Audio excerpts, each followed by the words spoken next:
Welcome, everyone. Hello, hello.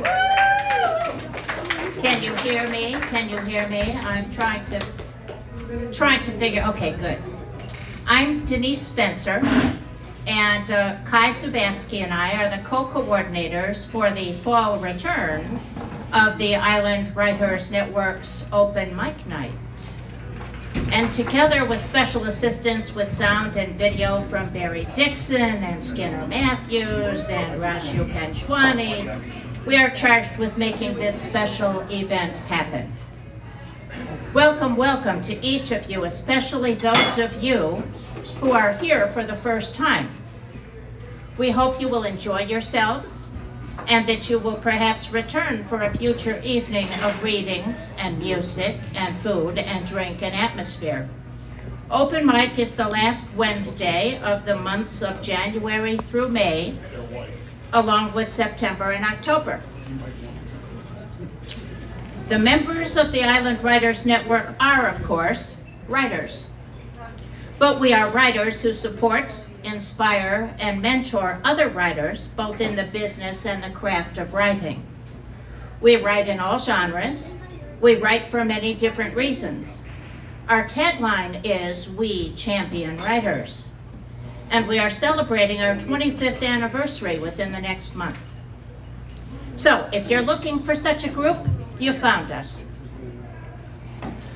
Google Island Writers Network to find our website with more information, or ask any of tonight's readers about us, as all of our readers this evening are members. The typical calendar for the Island Writers Network includes monthly membership meetings, except through the summer, which include a program about some aspect of writing skill or the business of writing. In addition, we have monthly open workshops, usually scheduled as Zoom meetings, which provide helpful critiques of the work of members by other members. I find these sessions to be particularly helpful. And of course, our open mic nights. There are other occasional programs and projects, and tonight is a special evening in that you will learn about one of those very special projects, the publication of an anthology of the works of some of our members. This evening will proceed in this way. Our featured program presenter will be introduced by Kai Zubatsky and Eric Johnson. Then we will enjoy a musical interlude presented by our longtime partners in the open mic program, the Jammers. At that time, Kai will provide some additional information about this talented community group.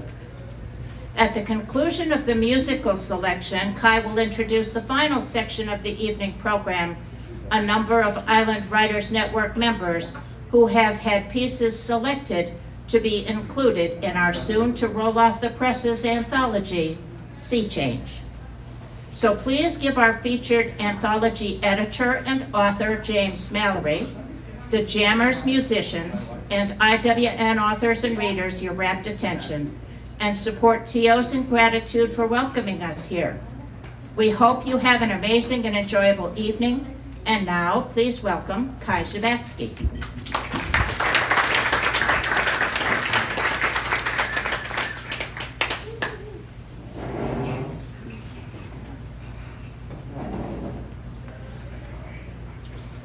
Hi everyone, I'm so happy you're here, and I see a lot of faces that I remember. It's been a while, like 3 months, but when you get older you forget. So anyway, I just want to introduce a most wonderful man. He is he was our moderator for many, many years of the IWN, and his name is James Mallory, and we will be welcoming him to the podium tonight to present the IWN 2024 anthology called Sea Change. He was nice enough to print off and leave on your tables some information about that, and there should be some flyers on your table. He will also be reading his own works from the anthology. James is a writer of fiction, essays, and poetry. His nonfiction work has appeared in regional and local magazines.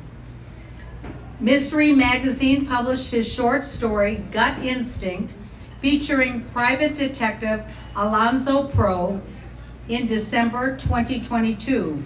James is shopping a Probe novel and working on a second one. His essays, short stories, and poems are in IWN's anthologies, Ebb and Flow, Reflections, Ripples, and the upcoming Sea Change.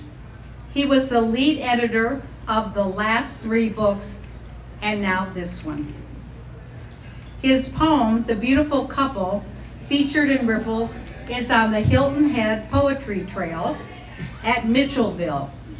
A newspaper journalist for nearly 30 years, he and his wife, Frances, there, moved to Hilton Head in 2015 after he retired from the Atlanta Journal-Constitution as senior managing editor. This is quite an individual. I would like at this time to have Eric Johnson, our current moderator of IWN, to come up and speak a few words about his friend James.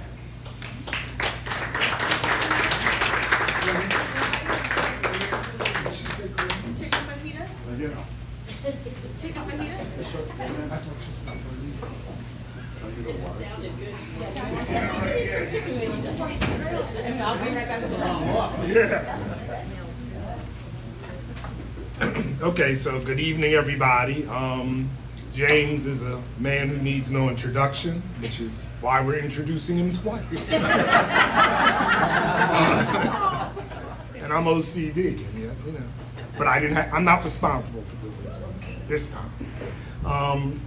James is also famous and responsible for making us all big fans of a genre called detective noir, set in the 70s. And he's got kind of a cult following of people that show up at a workshop or an open mic, mainly to listen to the latest exploits of Alonzo Pro. And a lot of us are even get angry with James when he rubs out one of his many femme fatales that are always part of his knowledge. Some of us get upset because there are many femme fatales. And I'm not one of them. It's the part I like best, but I can even take them getting rubbed out because there are always more. Alonzo Probe is quite a guy, so when you get a chance to read those novels, please do. But James is also the true essence of a real literary activist. And anybody can, well, not anybody. It's great that he shows up at open mics and open workshops like many of you. But it takes a real person with a passion for writing and for writers to actually help produce and be the main editor of an anthology. Because the amount of work that goes into producing an anthology is way above and beyond the call of duty for most of us. And those of you that have been editing this anthology and putting things together for it, some of you aren't here, will attest to the fact that it's an awful lot of work, and being the editor of it is an extreme amount of responsibility. So we owe James a debt of gratitude for that. The main attribute, the most salient attribute that he has, however, is that he can sit and listen to tales, the same story from, I admit it, myself and Jim Riggs, over and over and over again. And let us go. Just let us tell the same story, repeat the same story. And he's either very, very polite, or he's just figured out that sooner or later we're going to start embellishing our stories and changing them. And being that he's a journalist, he wants to catch us in our small little embellishments and stuff. Maybe he's not really listening.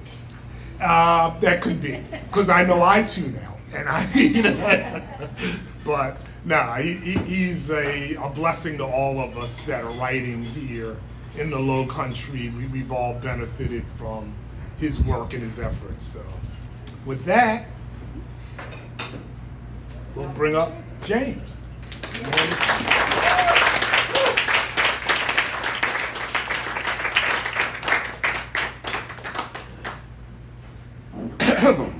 Well, thank you, Kai and Eric, and for those kind words. I had to stop at some point wondering who you were talking about. But I do appreciate it. And for those of you who are not familiar with Island Writers Network, it is a wonderful organization. I've been part of it. I've been on Hilton Head almost 10 years now, and I've been a member for that time. And it really has helped me grow as a writer. And I think that is one of the greatest things about the organization, is because we work together, and as the motto says, we champion writers, and we do champion each other. So to all the membership, it really has been a blessing to work with all of you, and it's been a joy to work with all of you.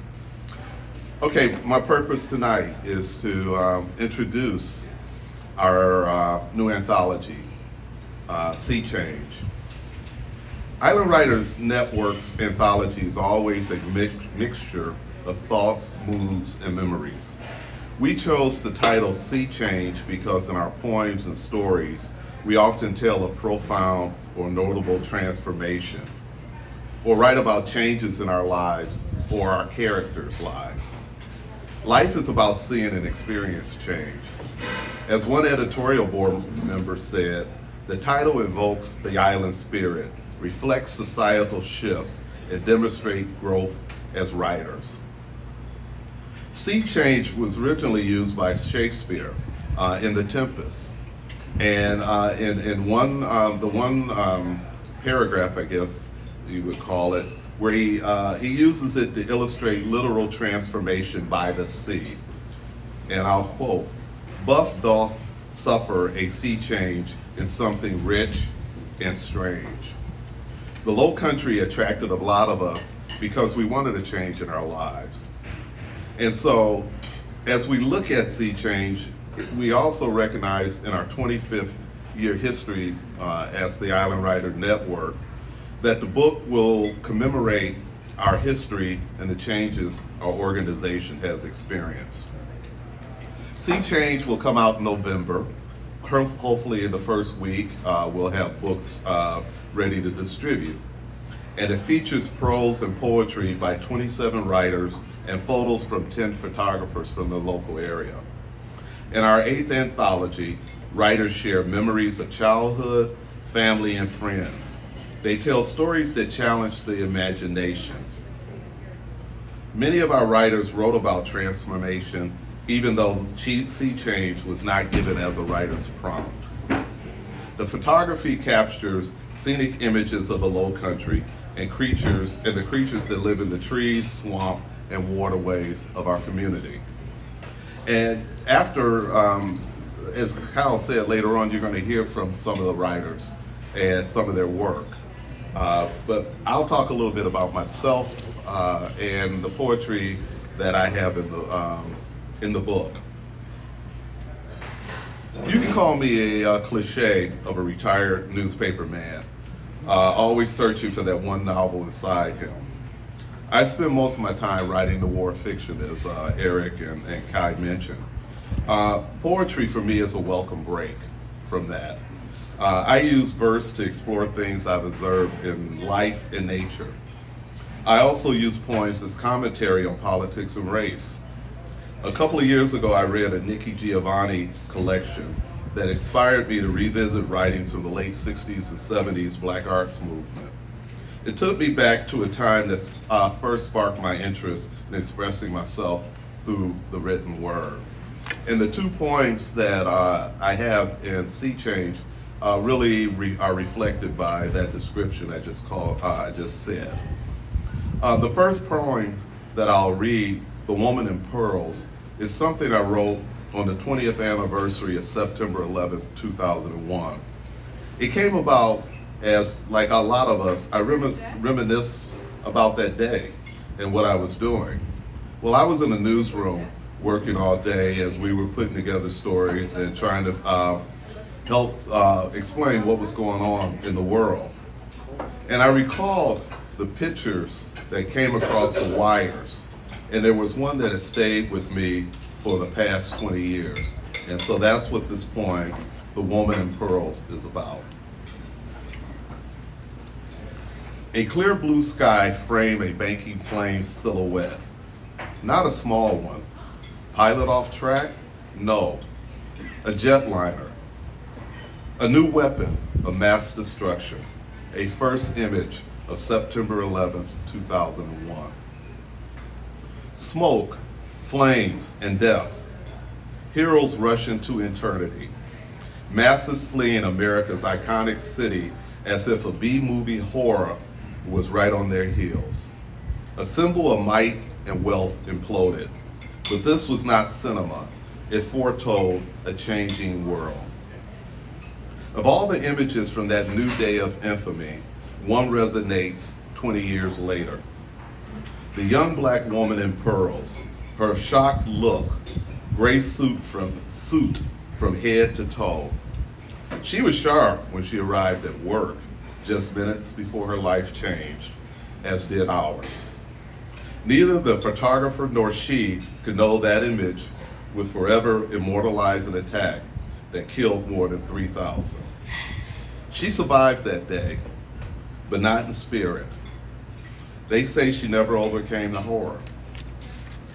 Drugs and alcohol dulled her pain. A dozen or so years later, at 42, stomach cancer did what the terrorists didn't the day that they made her one of many images we remember from September 11th, 2001.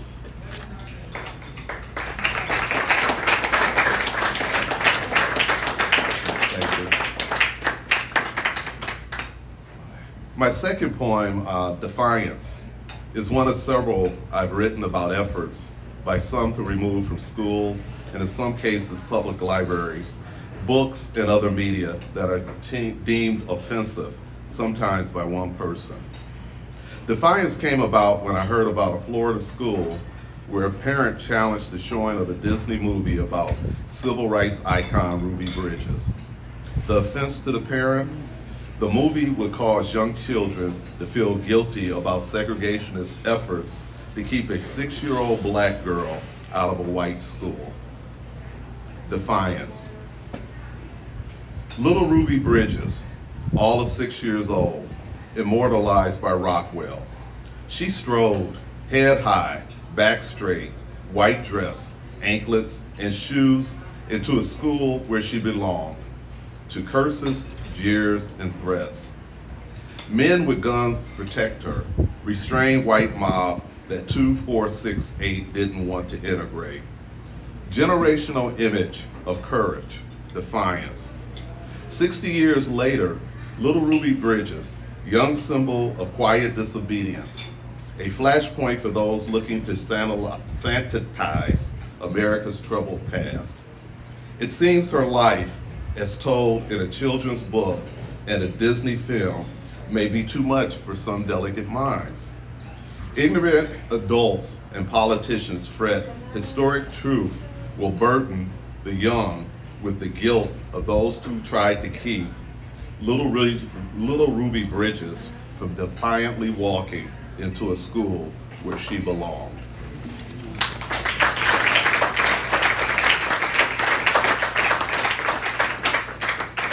Thank you, thank you.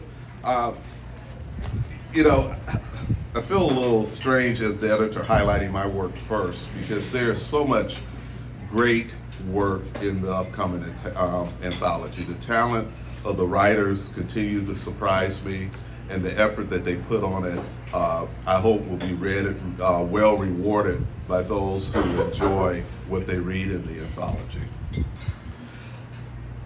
And I also hope that they will serve, the stories you hear, the poems you hear, will serve as a prompt for you to pre-order Sea Change. Not only do our anthologies make for enjoyable reading, they are excellent gifts for the holidays, and wonderful reading for your guest rooms. So if you'll see me afterwards, I have a pre-order form, and you can write a check, or we have Zelle. And that way you can get in line and be first to order sea change. You will be well rewarded. And again, thank you for your time. Thank you for your support.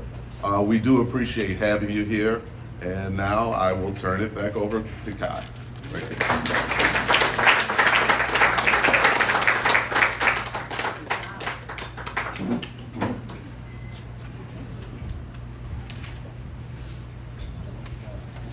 That was wonderful. Thank you, James, so much. Your poems are always riveting. And when did you start writing poetry? Was it a long time ago? You've been mostly a fiction writer. I started in high school trying to write poetry. Oh, you did? I Okay. didn't get back into writing poetry by joining this organization. Okay. Nice job. Thank you so much. Anyway, we have a really exciting interlude. Oh, you weren't even getting it. That's probably good. Anyway, we are going to welcome the Jammers, Hilton Head Jammers. They are our musical entertainment portion of our program tonight. And the Hilton Head Jammers are a group of local musicians that get together to play for fun. Grabbing chairs, forming a circle, they are known to jam for hours. They mainly meet at the Islanders Beach Park in the parking lot. I'm not sure, Denny, where are you? Where's my Denny? There you are. Is that still where you meet? At the pavilion. Okay, they meet at the pavilion. But folks come in and go enjoying the Jammers' diverse mix of musical styles. So if you ever want to get down there, you should, but not until, well, you're through October, right? And the time is it 6 to 8? 4 to 6. 4 to 6. 4 to 6. Okay. We like this help. Any help we can get from the audience is a good thing. Anyway, so if you are in the area and you want to stop down for some good music and good times, you should go down and check them out. They also, though, play at Indigo Pines, Palmetto Electric Cooperative, the Senior Center, Memory Matters. You hear me out there? Is this good? Is that better? Okay. All right. Oh, well, thank you so much, Sally and Don. Thank you for performing. We really enjoyed that. Let's give them another hand.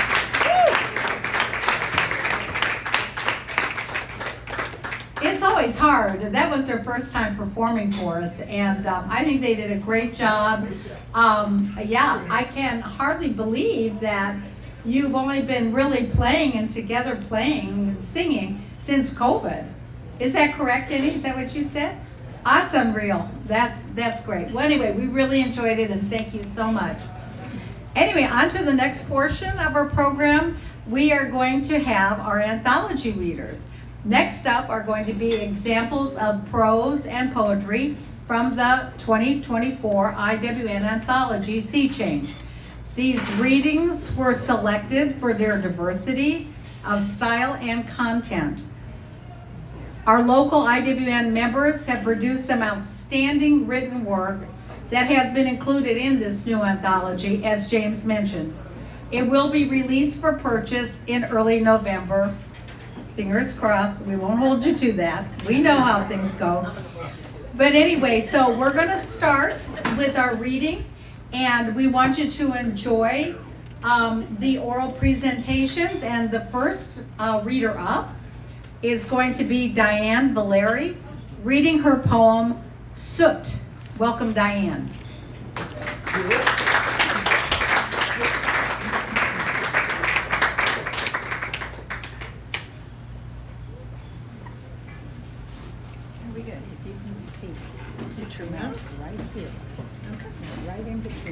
Good.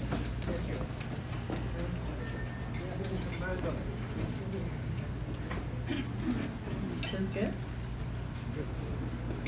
Hi, my name is Diane Valeri, and I'm honored to lead off the second half of these readings. I just went to grab my notes, and There's no first page. So this is a great start. Anyway, I used to live 1 block from the beach, and my second-story balcony overlooked a slice of the sea and the sand and the sky. So it was a perfect place to watch the sunrise before work. One morning, the colors were so eerie and vivid, I thought maybe a spaceship landed.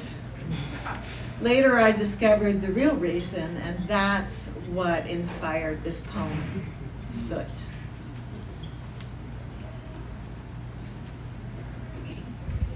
Through the hazy neon air, I sip my morning coffee, scanning the iridescent pink and orange waves. A film of soot covers my white table, a layer of black ash. The weatherman said our Technicolor dawn is a product of 500,000 California redwoods and sequoias incinerating in a raging wildfire. While I enjoy my flip-flop summer eating bagels under my red umbrella, these once-rooted ancient ladies flew 3,000 miles on the wings of a jet stream, cross-country, 9 miles high, landing here to visit their Carolina cousins. I recall measuring the girth of one redwood last summer in San Francisco. 4 sets of arms couldn't circle her broad trunk.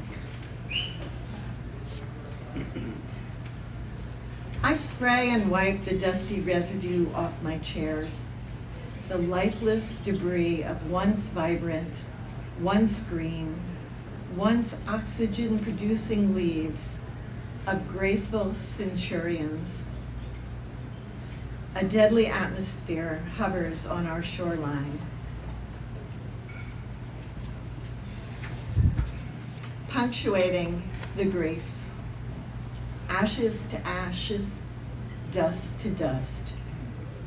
The nutrient-rich carbon returns to the soil to grow another tree on our side of the continent. What a meager tribute to the tall, proud ladies of the West.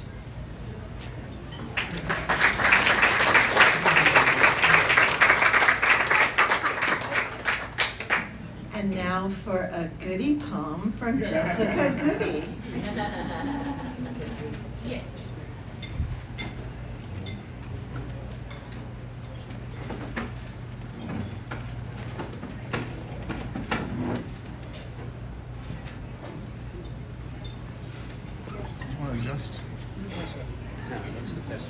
Just hand you this note. You can take this down, right?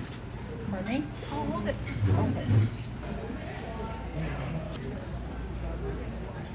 Hi everyone, I'm Jessica Goody. I am the award-winning author of 2 poetry collections, Defense Mechanisms and Phoenix Transformation Poems.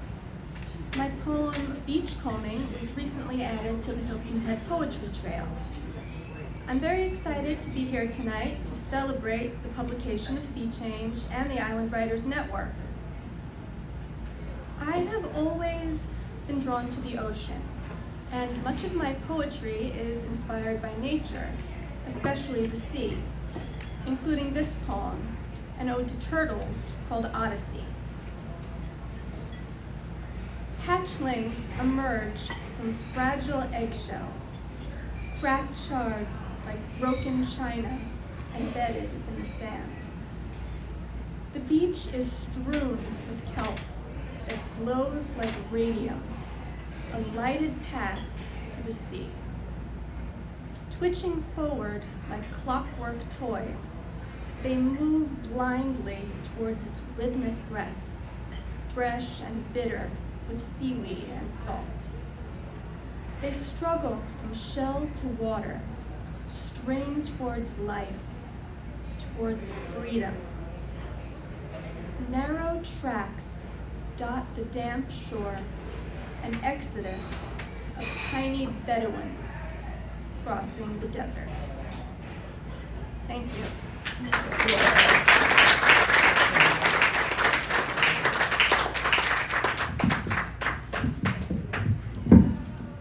Please give a warm welcome to Barry Dickson.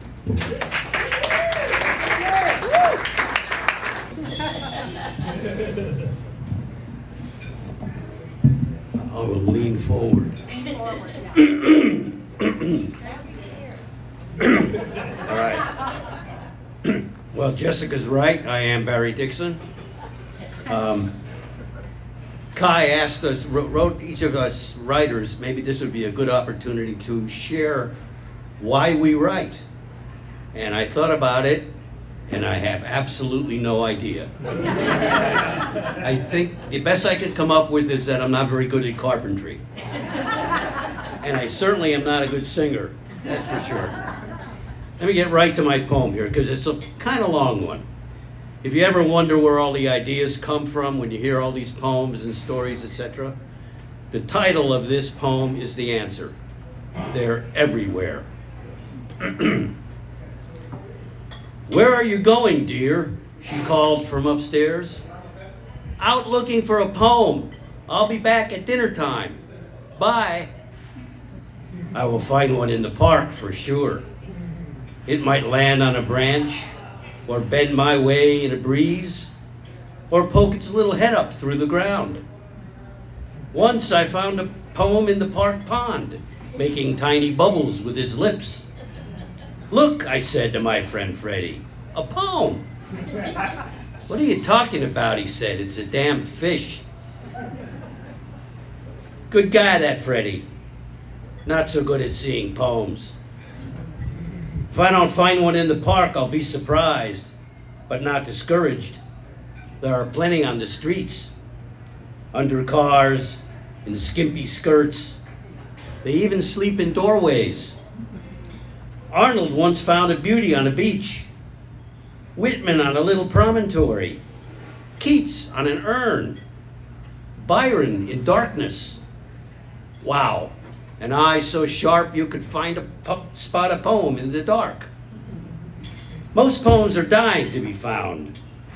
They call to you from everywhere. Train wheels, bell peals, pounding hearts. Frost found several in the snow. A guy named Frost finding poems in the snow is in itself a little poem, don't you think? Byron even heard one call from inside Anne. Not to mention Florence, Harriet, Caroline, Marion, and Mary. Apparently it's true. Women love a man who listens. So what then is the population of these poems? There being no census for such things. Some say they are countless billions. A poem in every flake and bird and kiss and blade and branch and wing and rose and nose and leaf and child and flea and field and tear and soul and heart. But there is yet another school, calling poems extremely rare. You must search long and wander miles for weeks or months to find just one, they say. And even then, they often are imposters, like fool's gold. They claim there have been maybe a few thousand ever, tops. Tough crowd. I favor the former, but perhaps the latter have a point, because I found no poem that day. How odd. Last week I found one in the glove compartment. I don't know how long it had been in there or why I never noticed it before. Between the unpaid parking tickets, the expired insurance card, and the empty space where the registration should have been, I called it negligence and ode. That evening, as promised, I did return at dinner time. We went to Jean-Jacques Bistro, our favorite local spot, where I had, of course, my favorite local soup. But tonight, I noticed something I had never seen before. One crouton, a large grayish one, seemed to meander as though rudderless, whilst a smaller one floated directly for it. I suspect deliberately. The big one, I thought. It's the Bismarck. The small one, HMS Hood. I gasped. "What's the matter?" said my girlfriend. I turned to the kitchen and called out, "Waiter, there's a poem in my soup."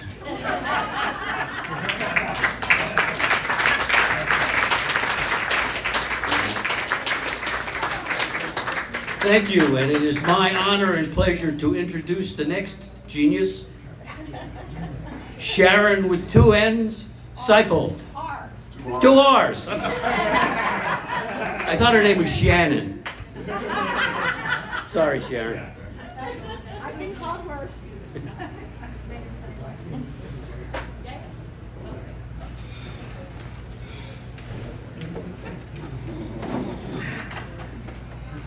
My name is Sharon Seipold with 2 R's, Sharon.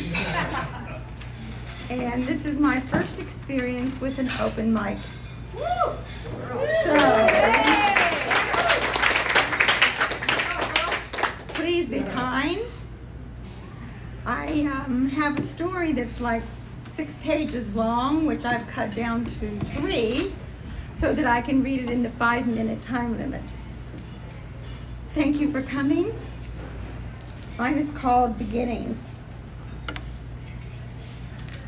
You ready? Okay. Every great love story begins with a beginning. As Jim told it, he fell in love the first time he laid eyes on me, barefoot and chewing tobacco in the hills of West Virginia. There's no telling what Jim added over the years in retelling this story. He had a way of embellishing on the spot. He probably said I had pigtails and wore bib overalls. He probably said I was sitting in the middle of a winding dirt road, down some hollow, with a hound dog named Buster or Bark Twain, fixing to go fishing. I had an idyllic childhood, except for the dysfunctional part. Mom was a former head cheerleader, so I became a head cheerleader. Get an education, she said. They can't take that away from you. What was taken from her, I could only guess. How I could afford college, I didn't know. Women in our family usually married young and aged quickly. Contrary to Jim's account, I was not barefoot or chewing tobacco when we first met. Everyone was milling around outside after lunch at East Fairmont High School when I heard a deep, booming voice call Sherry, my nickname.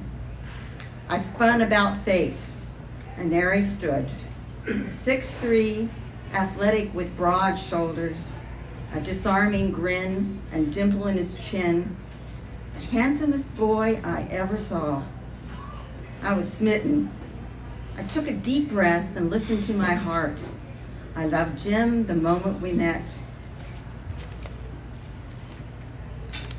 We were alone in a crowd of people. I had the presence of mind to offer Jim a bite of my candy bar. He went home that day and told his mother he met the girl he was going to marry.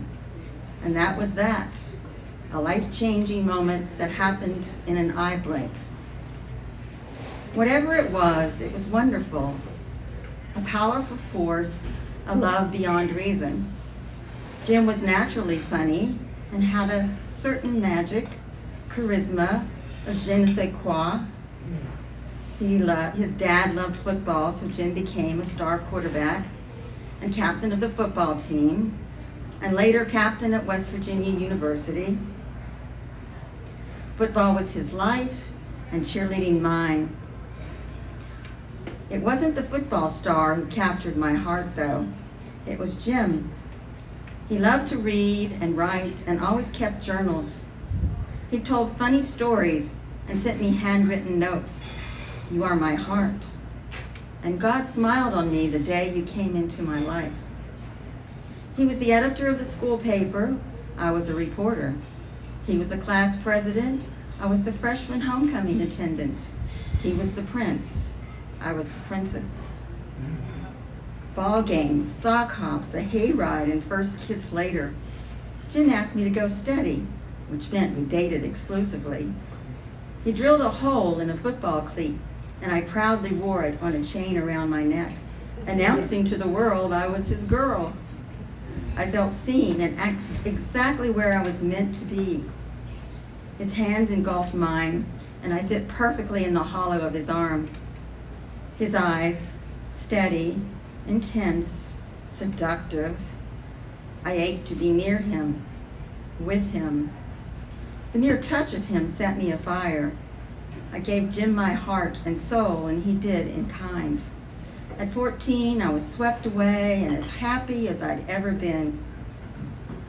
We were as idealistic as youth allows, full of dreams and possibility and passion. As soon as Jim got his driver's license, he wanted a park. Code for kiss and caress in a parked car, alone. And I was all for it. I heard about parking, but this was my first reconnaissance. Jim drove his dad's station wagon down a rural road to God knows where in the boonies. It was a light night, and stars sparkled overhead, perfect and ours for the taking. We parked, and we're in the moment, necking. Soon after, and out of nowhere, a bright light like a squad car lit up the night. We stopped dead in our tracks. We were caught red-handed and in a heap of trouble. I heard a hum, a rumble, a loud clickety-clack, clickety-clack, clickety-clack. Then a whistle, more like a toot, another toot, and then a long, shrill blast. My heart was racing, and my life changed. Factors often brought on by cops. Our car began to vibrate and shake like a son of a bitch. The steady chugging gave way to a powerful force, and whooshing, whooshing, whooshing. Just as suddenly, as if a light switched off, the dark returned. It was not our be-all or end-all, after all. We sat motionless, blinking in the dark of night, Jim holding me close, my heart beating out of my chest. We paused in reflection. I did not hear or see the train until it was upon us. I heard Jim curse for the very first time. Until then, he never used a word that wasn't in the Bible. He took a deep breath and got out to determine how close we came to dying. How close, I asked. I don't know, let's see. Close, he said, but no cigar. I don't know how many inches exactly, but we had parked dangerously close to a railroad track. After that, I found drive-in theaters more to my liking. By the grace of God, we survived a train smushing us like marshmallows. Some magnetic force brought us together, and my destiny was linked to his forever and a day.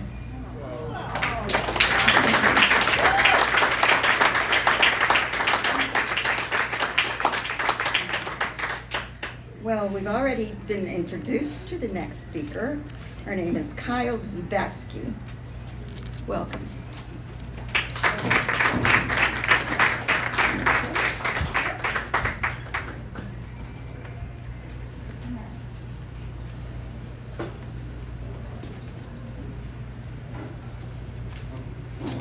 That was a great story.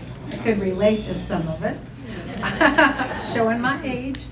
Anyway, Barry, your poem is very apropos to what I'm about to read.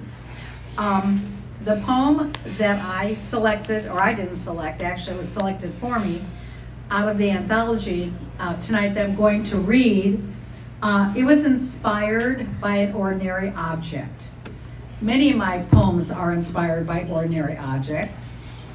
This one was a tube of lipstick. One morning I looked at my makeup bag and I discovered a tube of red lipstick, and I thought, well, that's a strange thing. Why would I smear red grease on my lips? What's the purpose? After studying and thinking about many answers, they suddenly all seemed ridiculous.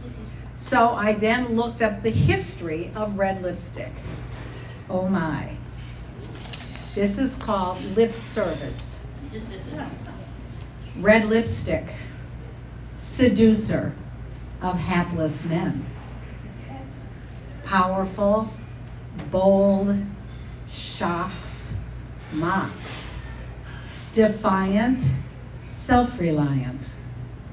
Marilyn's personal shade, Rouge Diabolique. 5 coats she applied that lied about red algae, blood mud, and fish scales. Old cosmetic fails. We've come a long way since 5000 BC. Pardon Elizabeth Arden, tubes of ruby pass along the ab, suffragettes to have, their lips proclaim, name, shame, tame misogynist men. Scarlet harlot, tempter, trickster, cast a spell, burned at the stake, no mistake, a Jezebel's fall from grace, sex on her face. Hitler hated sanguine shrews, pouty red lips, plump hips, sway, pray for a hallelujah hit, intimidation, emasculation, Aryan purity, his insecurity. World War II, images burned, Rosie the Riveter, arm curled, no ordinary girl, lips tinted garnet. We can do it. Military kits issued, a tube of cherry to fight an adversary. Hypnotic, patriotic, red lipstick, harmless grease, or sexual release, superhero or supervillain.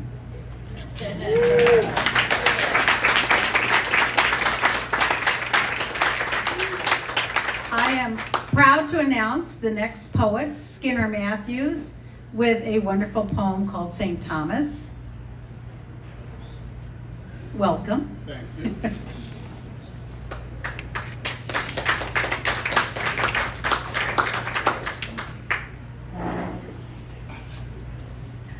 Hey guys, can you hear me? Good. Now I'm really honored to be here this 25th anniversary. I'm very new to the group, joined it this year, and really can say that they really are a group that supports writers. So I'm very happy to be in the anthology. And the poem that was selected for me is a poem called St. Thomas. And really the inspiration for it was the first trip we took after the pandemic. My wife had passed away. My youngest brother, I hadn't seen him in like 12 years. My oldest and I were getting together for the first time.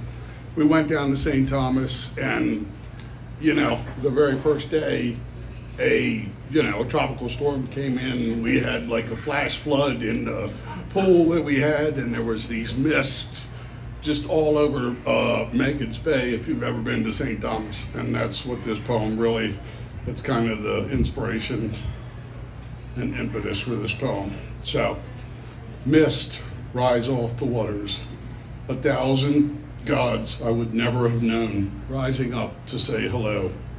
In prayers for you and I, lovers of this life, we have lived with our mothers, sons, brothers, and wives, lords of those minutes that have died. They all rise off these waters today, and the green hills are greener than any summer before. Of course, there are iguanas in the trees, cormorants on the shore. Waters so blue, serenity should have a name for them. In this mind of mine, mermaids from Atlantis are never far behind. And when the mist finally lifts, the mermaids come. The seas are quieted more than God himself can imagine. I hear the echoes of my own prayers, my brothers, my sons, and my wife. Thank you.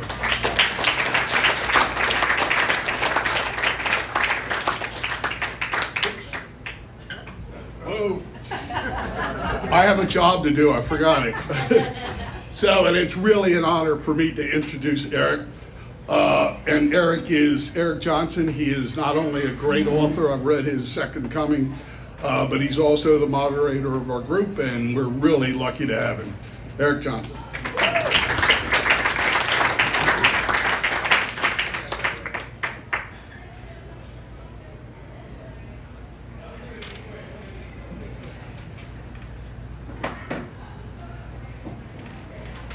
I'm afraid of tripping. Yeah, this is a short story that I made a lot shorter, so you'll have to get the anthology to fill in the blanks. But this is called Shoes Don't Make the Player.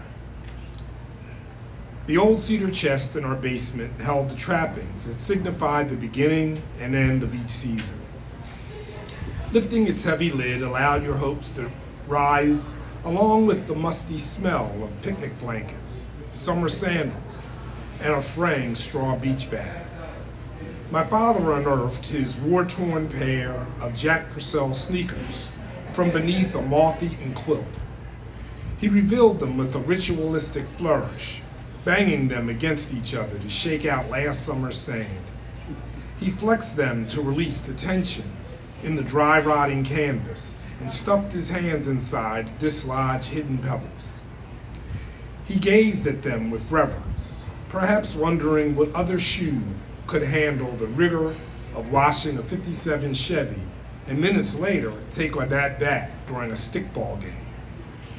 I'm not sure how he acquired the Jack Purcells, a name brand shoe designed by a Canadian badminton champion.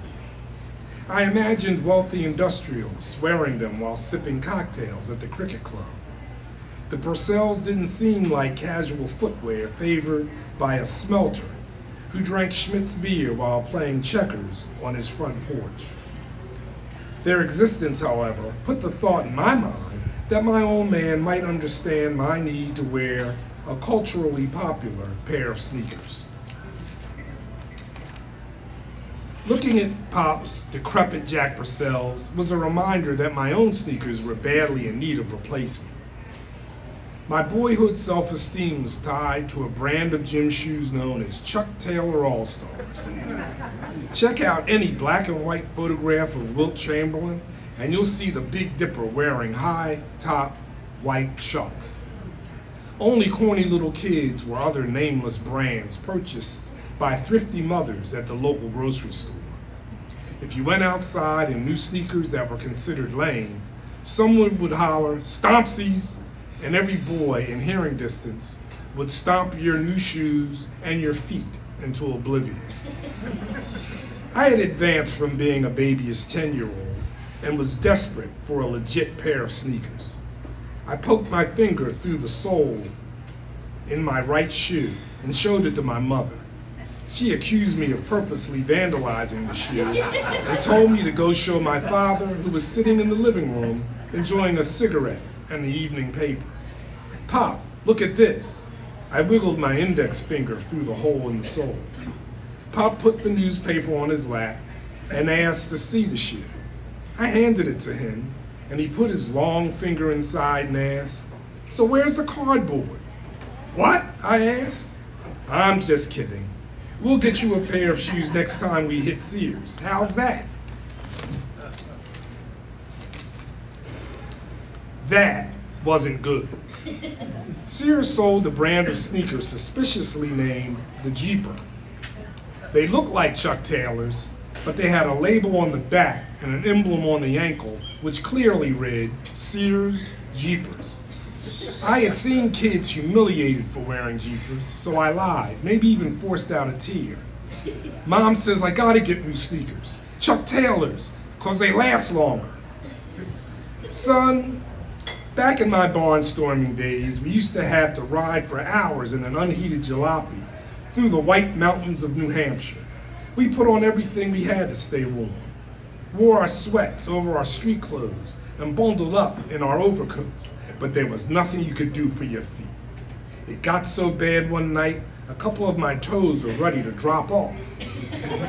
But when we got to the old barn where we were supposed to play, that's just what we did. We played.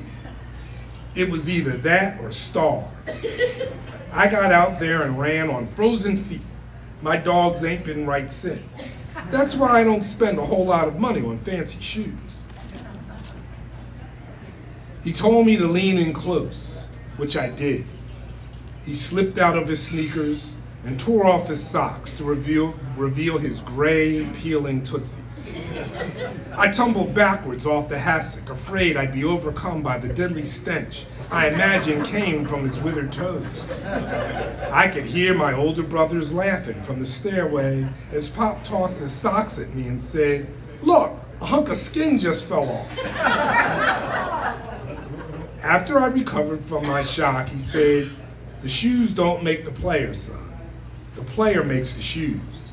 If you can play in Chuck Taylors, you can play in Jeepers." That's it.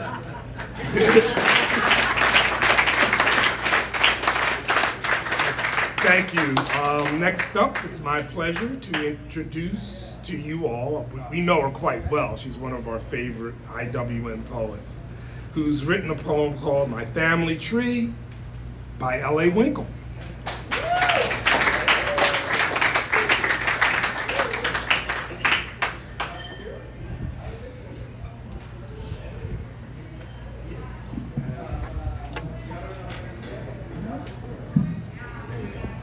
Good evening.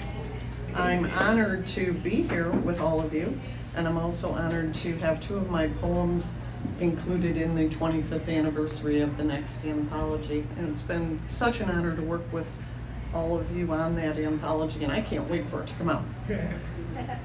So Kai said to tell you a little bit about the inspiration for this poem. It basically came from a conversation that I had with my best friend last spring. We've been friends for about 50 years. We went to school in the same small town, and in a conversation we started comparing our ancestors' migration journey and story as they came into North America from Europe. And her family settled into this little tiny town, and they stayed there for generations. My family, not so much. They moved around, they moved for work, they moved for opportunities or marriage, but mostly they kind of walked until they found better soils to farm in. So this poem is basically about my family's journey, and it ends with me. My family trees. I learned that there are 6 shallow-rooted trees. I too am a shallow-rooted tree. My family tree doesn't run deep. It runs wide and nurses many broken branches. A spruce landed in Nova Scotia in the 1800s. From there, a maple flourished in the Adirondack Mountains for a few generations. A willow wept in Buffalo over broken promises and secrets, its boards warped by racism. In Appalachia, an ash crumbled before a bejeweled winged force of nature. It never bent or swayed, it just collapsed. They destroyed the ashes to protect the forest. The cottonwood called from the red rocks of Sedona. Only my brother answered. Now, a majestic oak thrives in the low country, draped in Spanish moss, towering, mighty against gusts and gales, providing shade, serenity, and stability for my family.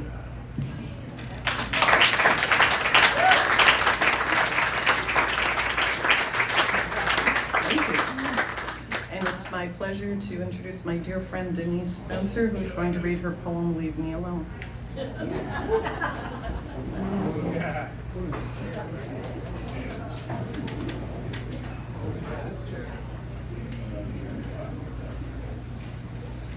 Thank you, L.A. L.A. and I had the pleasure of serving as poetry editors for this anthology, and we had a great time doing it. It was a lot of work, but I learned a lot from L.A. in the process, as we always learn from one another, and it was a great experience, and I also am looking forward to that anthology coming out. This piece, and I'm the last poet. This piece is called Leave Me Alone. Keys in hand, I run out the door. The visitor arrives. I don't have time for this. Leave me alone. Okay, I'll give you 5 minutes. A deadline looms. Focus is my friend. The visitor returns. I can't manage this now. Leave me alone. Okay, I'll jot down your concept. A critical board discussion is underway. The visitor returns. This is a terrible time. Leave me alone. Okay, I'll make a quick note. At last, I start to sink into sleep, but the visitor again returns. There is no point in protest. I rise, make coffee, and become the grateful hostess. With submission and joy, I welcome the poem that won't leave me alone.